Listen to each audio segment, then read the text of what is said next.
Last Guardian is a My Little Griffin simulator developed by Sony Interactive Entertainment Japan Studio and released in 2016 for the PlayStation 4. Before we begin with the review proper, I'd like to take the top of this video to go over some of the history regarding the development of the game. I think it's important to consider just what all had to be done to get the game out and why it took so long.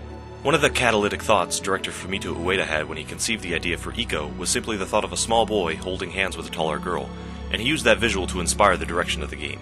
On further reflection, Ueda considered the additional possibilities and emotional potentials he could convey if he instead used an animal, so the development for The Last Guardian really started right there.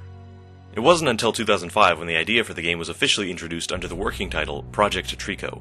At this point, Ueda's studio, Team Ico, was working on Project Nico, otherwise known as Shadow of the Colossus. But after that game was released, development for Project Trico would officially be able to begin in 2007. Jumping forward in time a bit, in 2009 the game had progressed enough to be shown off at E3 of that year. The footage shown was technically captured from a render by a PlayStation 3, but in reality it was actually a sped-up version of that render, which was drastically slower. The game's demanding performance was simply too much for the PS3 to render in real time, but the team continued on regardless, working incredibly slowly to try to accommodate with the power of the poor black box. Although he had been allowed much freedom from his previous title's successes, Ueda had expressed desires to leave Sony after The Last Guardian's completion, hoping to form his own studio which wouldn't be subservient to the larger SIE Japan division. But in 2011, when the project was delayed once again, he decided to leave prematurely, which put a lot of people on edge for the future of the game, which Ueda himself expressed uncertainty for, likely due to the game seemingly being unable to get to a state where it could be completed and shipped on the hardware of the time. With Ueda and several other members of Team Ico leaving Sony, the project as a whole had to be handled by the greater SIE and SCE Japan studios, which is why they're credited as the developers instead of Team Ico. In 2012, Ueda and the team, who were still in fact working on the game, made the decision to move the game from being a PlayStation 3 title to a PlayStation 4 one instead, a transition which by itself housed a multitude of its own complications and required Sony to pull several other teams, such as Santa Monica Studios, into the project to aid in the adjustment to the more powerful hardware. Once some time had passed after leaving, Ueda had his new studio, Gen Design, up and running, and he made the decision to have his new studio stick with the development of The Last Guardian as creative consultants and designers. In the eyes of most people on the outside, however, Ueda's departure was a woeful submission of the game never being able to reach a state of stability, and some people considered the game to have been shelved indefinitely. As it turned out, Sony wasn't content to let the project die so easily. However, the general public wouldn't be aware of Sony's efforts, and faith in the game continued to wane as the years went by.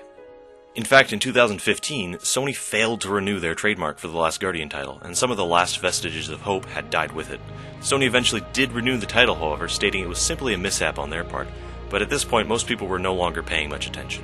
News for the game was scarce, and after spending several years wallowing through development hell, it was generally accepted that the game had either been shelved or cancelled, but Sony had had the game quietly moving forward all this time. In an unexpected twist of fate for consumers, the game was finally reintroduced at E3 of 2015, 6 years after its initial unveiling, and had been slated to be released the next year. So in total, the game spent over 8 years in development, so once it finally released on December 2016, people were quite reasonably wary of what to expect.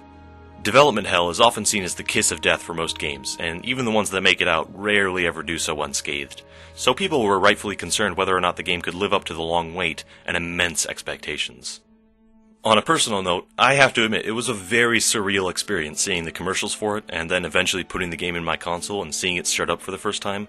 It was a little hard to believe, and even today I still feel a twinge of incredulity. The Last Guardian was actually released. But of course, that brings up the big question. Does the game stand with the likes of Ico and Shadow of the Colossus? And did it deserve to be labored on all those years to get it released? Well, in my opinion, that answer is an absolute yes, and if you have any reservations on playing it yourself, then you absolutely should, because the way I see it, seeing pretty much any portion of the gameplay is going to diminish your experience. Plus, it can be hard to discuss much of this game without divulging major plot elements, and I want to give myself the freedom to speak without reservation. So the way I see it, the rest of the video is spoiler material. There's not a whole lot of story to actually spoil, but a large part of the enjoyment of this game comes from that first playthrough where you don't know what to expect. If you do decide to play, and I highly recommend that you do, all you really need to know is that much like Ico, The Last Guardian is a fairly slow and quiet game that can require a lot of patience and leniency to enjoy. So it's beneficial to be in that kind of mindset. And as much as I wish I could say otherwise, not everyone is going to be able to enjoy this game as much as, say, I did.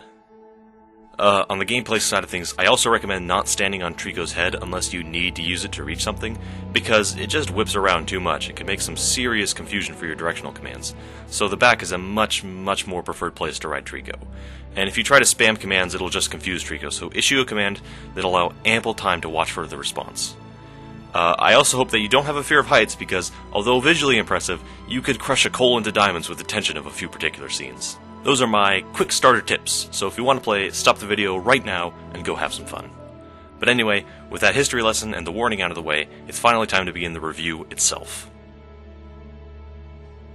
The Last Guardian is a game where you, a character known only as the Boy, wake up in a gigantic valley far away from home, and you need to make your way through the valley in order to find a way to escape and get back home. That's really the whole game, but of course there's a kicker. Upon first waking up in a mysterious cave, you'll find yourself face to face with a giant mythological creature known as Trico.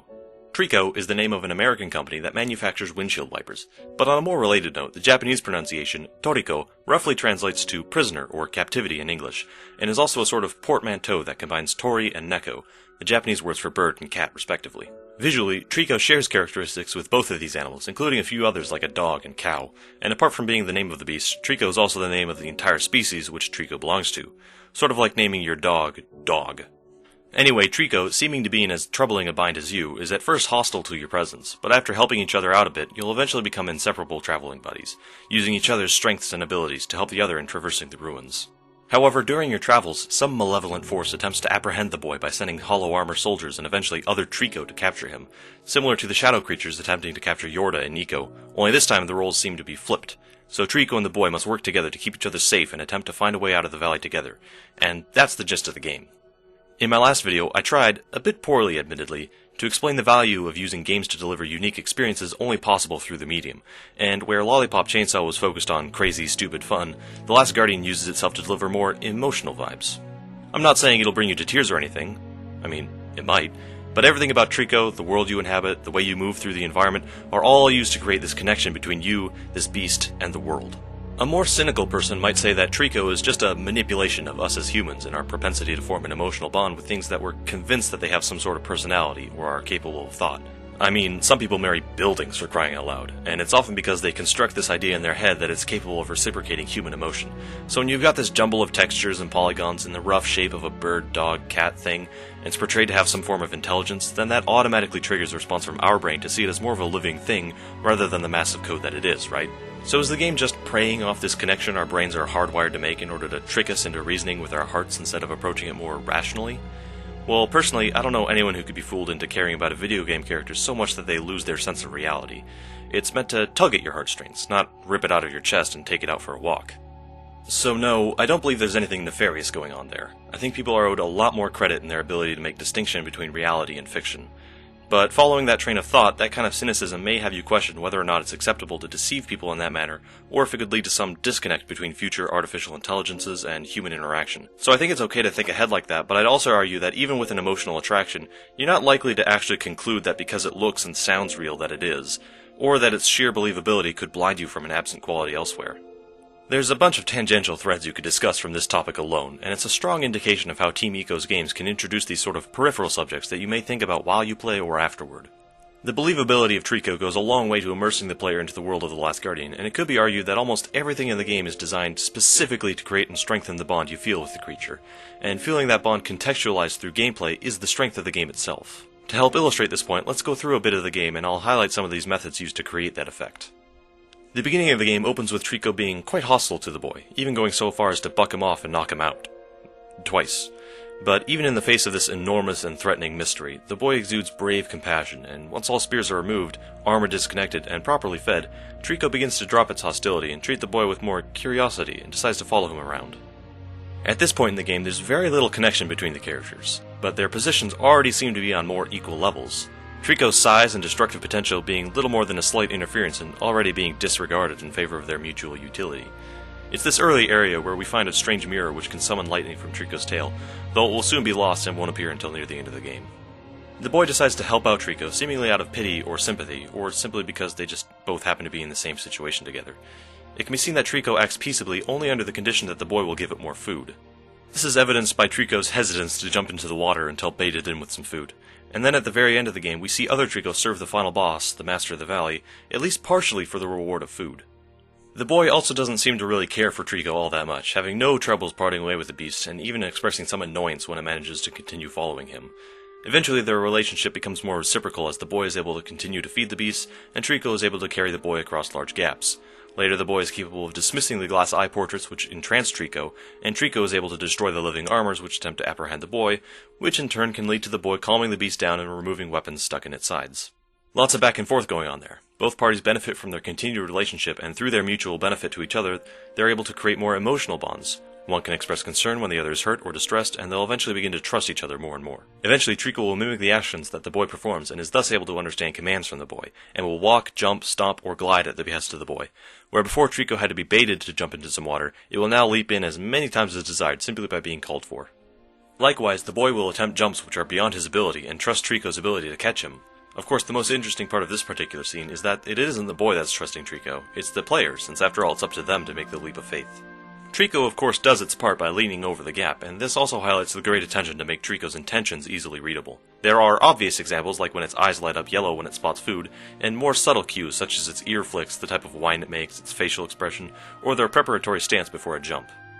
Trico's eyes can also glow purple, and at the beginning of the game you may mistake it for aggression, but as the game progresses it seems to be more indicative of fear or anxiety, like when Trico spots one of the glass eyes or hollow armors. It's simply a sign of distress, since in the case of the armor, Trico seems only to be aggressive because the soldiers are hostile towards the boy, but there are clearly different emotions at play when it's frozen by the gaze of the eyes, yet Trico's eyes remain that purple color. To help indicate a level of individuality, Trico is also given a fair amount of autonomy. Trico can and will walk off without the boy after enough time due to boredom, and other times Trico can lay down, swim to dry land, sniff some parts of the ground, and even defecate if it thinks the boy isn't looking. There was a moment where I climbed up this tall wall and explored the small cave further in to find a barrel of food. I had intended to drop the barrel down to Trico, but was surprised to turn around and see that Trico was able to follow me inside on its own. Trico and the boy also make a habit of turning their heads to look at interesting things, which can occasionally clue you into the answers of certain puzzles, or ledges which can be jumped up to. And if it's not the believability of certain actions that pulls you in, then surely the smooth and fluid animations will do the trick. The boy alone has so many different animation cycles, like swinging his arms wildly while running, or holding them out for balance while jaunting up or down stairs, or the way he slowly walks backwards before turning around when tiptoeing. He'll hold his hand up to a wall to help support himself against it, he'll trot about in place whenever he gets scared or nervous, and even shiver in colder areas. There's definitely a lot more than just that, and of course Trico has at least just as many, but they can be harder to see since Trico is just so much more massive than the boy. But just about every new area will trigger a different response from Trico. In wide areas, Trico likes to howl and bound. In the presence of water, it will roll around for a bath and maybe do some light preening. If it gets tired, it will lay down and yawn sometimes, refusing to move until it's been fed. The barrels are the closest thing to a collectible in the game, and they will reward you with some alternate costumes and even a feather painter, but apart from that they don't serve much more of a purpose other than that it feels pretty good to find and feed them to Trico. Not counting the occasions where you're forced to find them, of course, but even then it still feels pretty nice. And of course the list goes on, and it really goes to show how much effort the developers put to make the characters as personable and believable as possible, coupled with the spectacular sound design which adds a lot of great depth to the environments and characters, and the overall soundtrack really slams those emotional vibes down your throat with such finesse, an effort across the board I found to have been resoundingly successful. It's also noteworthy that Trico is never indicated to be male or female.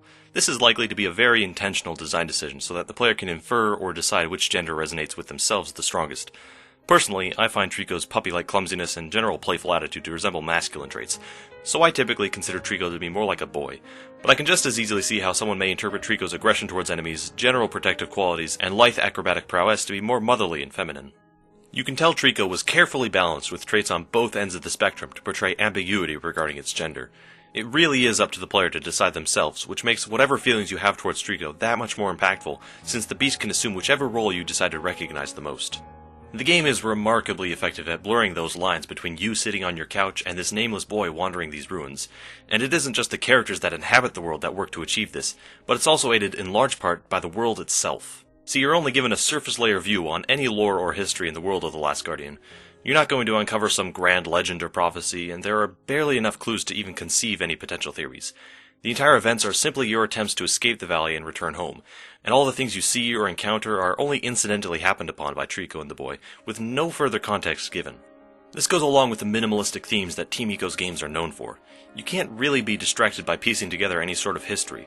For example, there are minecarts and tracks all over the place, but nothing really to help indicate what was being transported by them or for what purpose. There are a lot of them, and it's clear they have something to do with something, but you'll never really be able to figure out what. Maybe it's for material to build other Trico's armor, or hollow soldiers, or perhaps these sort of magical crystal materials that resonate with Trico horns, or perhaps it's just digging up stone to build all these tall towers. It's also clear that the whole valley is overgrown with vegetation, which may suggest that perhaps there was once a mining civilization here at one point, but maybe they were driven out by the Master of the Valley and or the Trico. At the very end of the game, as the towers crumble, we see a shot of the room we took the mirror from. Is this perhaps the resting place of the Master's body? Did the mirror once belong to the Master, and is that why it's capable of receding the barrier around it? This chamber is also reminiscent of the small pool in Shadow of the Colossus, although nothing about the rest of the chamber suggests that these two places are connected. There have been plenty of theories to connect the three games together, but they're all tenuous at best. This pool is more likely a simple Easter egg or just a coincidence, kind of like how I think that some of the armor helmets sort of resemble the Colossi faces.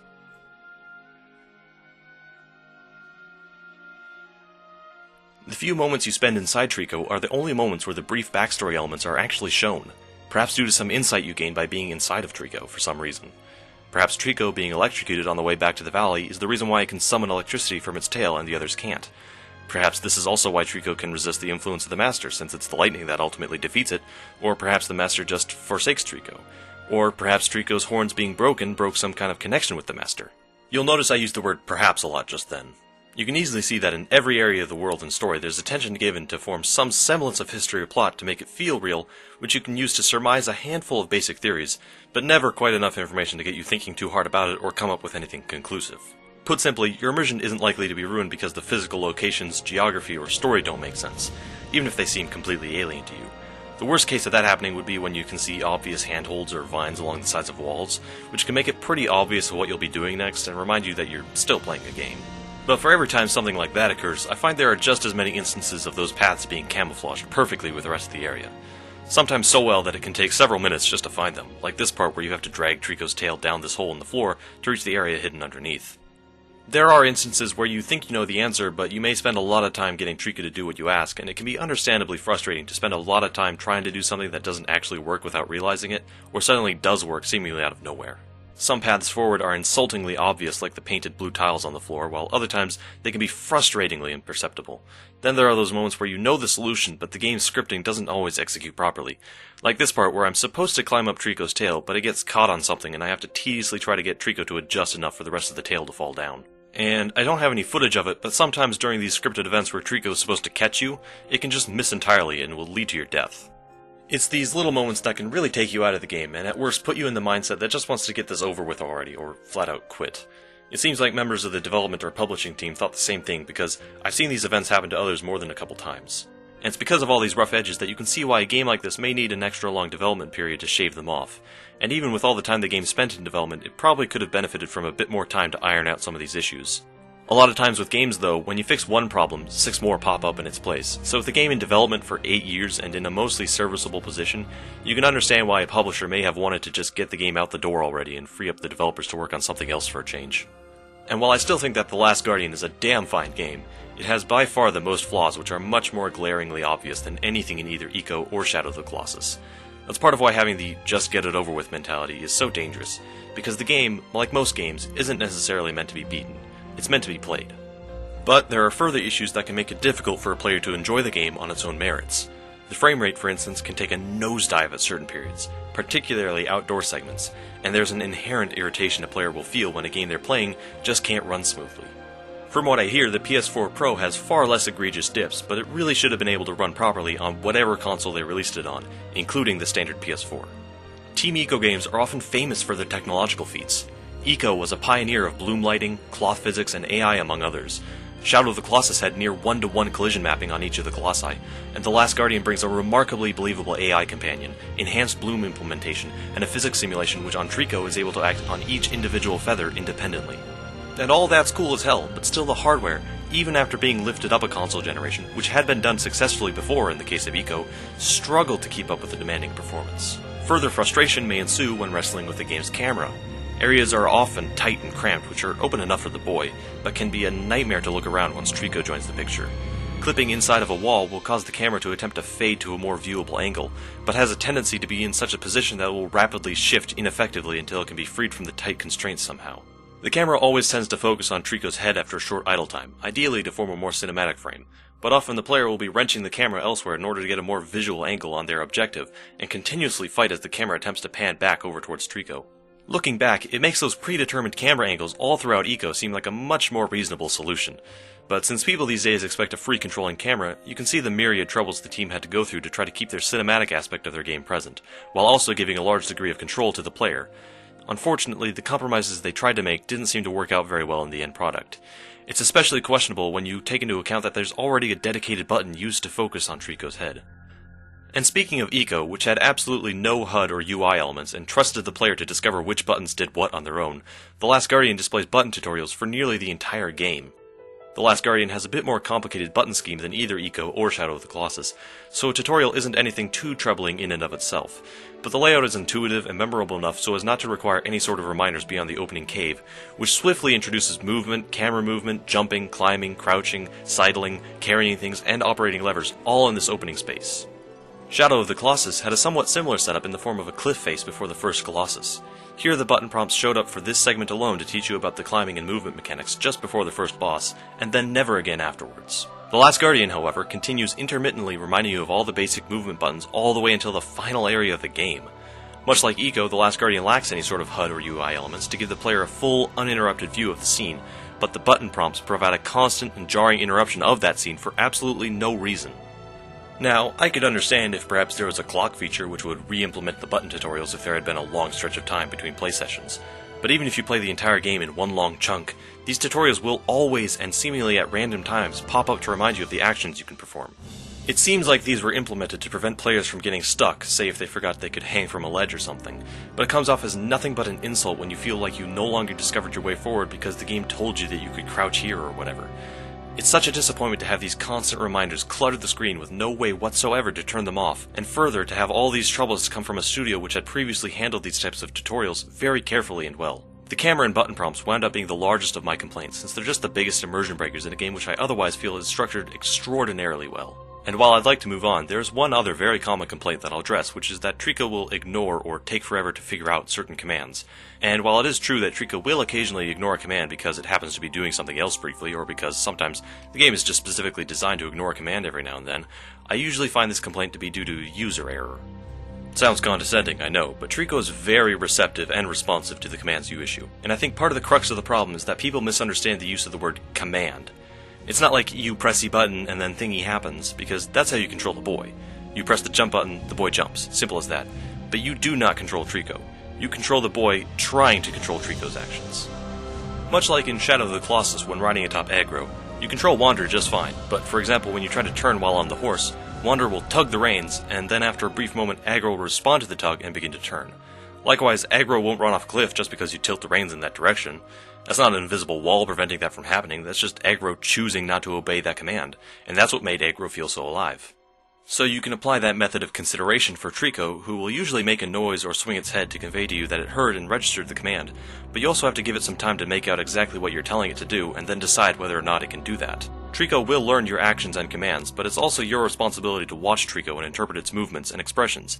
In the real world, humans and animals will create a sort of pseudo-language between each other in order to convey messages to each other, and that's something that seems to be formed within the game as well, but only if you let it.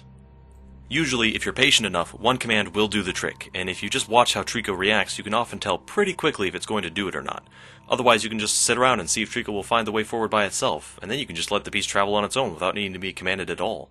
You may question what the point of just sitting still doing nothing while Trico slowly maneuvers around on its own without any input from the player. What's the fun in that? Well, what's the fun in being unable to do anything at all as Trico frantically tries to wake you up after accidentally eating you? Obviously, there's nothing much there on a mechanical level, but simply witnessing these events in gameplay as opposed to, say, a cutscene is what adds that extra punch of character believability. And after figuring out to try dousing you in some water, how could you possibly not feel the urge to give Trico a well-deserved head rub? Head rubs, unless in an attempt to calm Trico down after battle, are entirely useless and unnecessary if you're completing the game, but I wager that if you actually counted, you'd be surprised at just how many times you'll have done it by the end of the game. Having Trico autonomously find and jump to various ledges accomplishes the same sort of effect that you get from removing a spear and promptly administering a cozy pat as if to kiss it better. Any slip-ups or mishaps are scarcely the sole fault of Trico because there's always that unassailable language barrier that you just can't cross, just like in Eco. In addition to that, there's also a further layer of obscurity simply because Trico isn't a human either. You really need to think within the context of the game itself and what you would do if you were actually there. So yeah, you may encounter some exasperation due to that conflict of communication, but that should hardly be surprising to anyone who's been in the presence of an animal before, and it should be considered remarkable that Trico managed to be as responsive as it is. If you also find the combat encounters with the hollow armors boring, you can add a bit of variety by running around to distract the armors, or even jump onto their backs to incapacitate them long enough for Trico to attack them, or even yank off their helmets yourself if they've been knocked down. There are a few instances with the boy's moveset, particularly the shoving, which I can agree have a tendency to be unreasonably particular with their execution and efficacy. But regardless, having those kinds of options available and being able to act or not is the conduit through which more genuine feelings can flow to and from. So in summary, if you think you're King Cool on top of Me Mountain and everything in the game revolves around you being able to control and govern precisely as you directed, then you are certifiably mistaken. That's not how things work in the real world, and that's not how things are going to work here. I think I've been able to explain that adequately enough. Game overs are, as is typical for Team Ico games, quite uncommon. Ideally, if the player is to believe that Trico and the boy were able to make it from the beginning to the end all in one go, it should be reasonably possible for the player to do it themselves too. The only ways to game over are to die from a very large height or get captured by the soldiers. The boy can survive some pretty incredible falls, though will have to suffer a limp for a short time afterwards, which in the worst case scenario can only lead to being grabbed by the armor. But the player need only spam the face buttons to escape whatever mystical bind is placed upon the boy.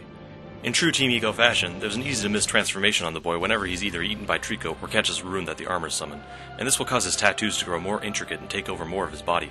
Trico can also be temporarily incapacitated if it suffers too many spears in its sides without being extracted by the boy. The interactions that can take place between Trico and the boy were very carefully crafted to create emotional connections in a natural way that will ideally be invisible to the player, and it's even possible to make your own connections that were never even intended by the designers. Here, for instance, the boy nearly loses his balance, and Trico's head swings to attention when it happens. Was that some kind of scripting that was intentionally implemented, or was it just a coincidence? Well, it doesn't matter. Either way, it's going to resonate in some way in your mind that Trico is concerned for your safety. Throughout the game, the connection between Trico and the boy grows slowly and convincingly, all the way towards the end of the game, where that bond is so strong and unmistakable, with Trico even being able to break the snare of the eyes at a critical moment, and eventually culminating to its most compelling representation at the very end, which is one element I won't actually spoil. Just in case. The Last Guardian, as far as I'm concerned, is the late Team Ico's greatest accomplishment when it comes to the pacing and delivery of its core themes. It combines some of the strongest elements of both Ico and Shadow of the Colossus, but stands with its own style and charm just as well as either of them. The world is logically consistent, and it all seems to fit together cohesively. You can see future areas that you'll eventually explore, and from those areas you can look back towards the places that you already were. However, even after its exceptionally long development time, it's been plagued with a litany of mechanical quirks and questionable implementations which can sully the carefully balanced mood which the game otherwise flawlessly conveys. But if there had to be one quality I'd highlight in summary, it would be The Last Guardian's meditations on empathy, and how it allows you to witness how you personally react to the relationship you may develop with Trico, and provide introspection in regard to how you may emotionally react with other people or situations in real life. And no matter the reason, this tangle of code offers the unmistakable benefit of conveying a reverberation of just how human you really are. And that's pretty neat for any game to do.